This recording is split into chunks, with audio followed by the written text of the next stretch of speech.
অস্ট্রেলিয়ার পশ্চিমাঞ্চলীয় রাজ্য পার্লামেন্টে বিদায়ী ভাষণে ব্যতিক্রমী দৃশ্যের জন্ম দিয়েছেন লেবার পার্টির এমপি কাইল ম্যাকগিন। এক পায়ে জুতা পরে দীর্ঘ 56 মিনিটের বক্তৃতা শেষে অপর পায়ের জুতায় বিয়ার ঢেলে সেটি পান করেন তিনি। অ্যালকোহল গ্রহণের সময় অভিনব এই কৌশল সুই নামে পরিচিত। এটি জনপ্রিয় করে তুলেছেন ফর্মুলা 1 তারকা ড্যানিয়েল রিকার্ডো।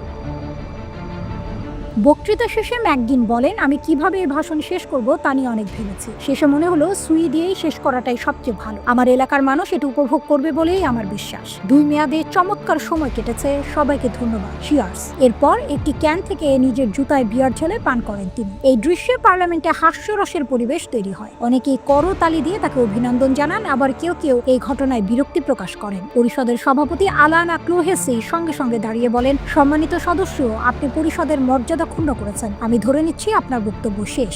নিজের বিদায় বক্তৃতায় কাইল নিজেকে বলেন অ্যাক্সিডেন্টাল পলিটিশিয়ান, অর্থাৎ দুর্ঘটনাবশত রাজনীতিতে আসা একজন মানুষ। এ সময় তিনি সরকারের ওয়েস্ট পোর্ট প্রকল্পের সমালোচনা করে বলেন, বন্দরের স্বয়ংক্রিয়করণ একটি প্রহসন এবং ঠাট্টা। তিনি নিজের মানসিক স্বাস্থ্য সংক্রান্ত অভিজ্ঞতাও শেয়ার করেন। বলেন, এমপি হওয়ার 1.5 বছর পর হঠাৎ একদিন মনে হয়েছিল হার্ট অ্যাটাক হয়েছে। পরে জানা যায় সেটি ছিল প্যানিক অ্যাটাক। সেই প্রসঙ্গে ম্যাকগিন বলেন, এখনো মানসিক স্বাস্থ্য নিয়ে খোলামেলা কথা বলা কঠিন, তবে আমি বলতে চাই সাহায্য চাইতে কখনো লজ্জা পাবেন না। বিশেষ করে পুরুষেরা সাহস করে বলুন, আমার সাহায্য দরকার।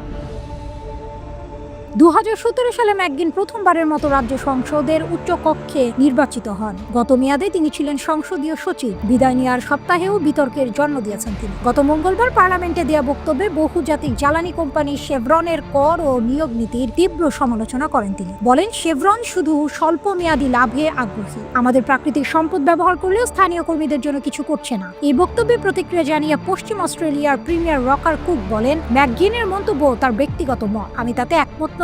শেভরন আমাদের অর্থনীতির গুরুত্বপূর্ণ অংশ এবং তারা স্থানীয় শ্রমিকদের পাশে আছে।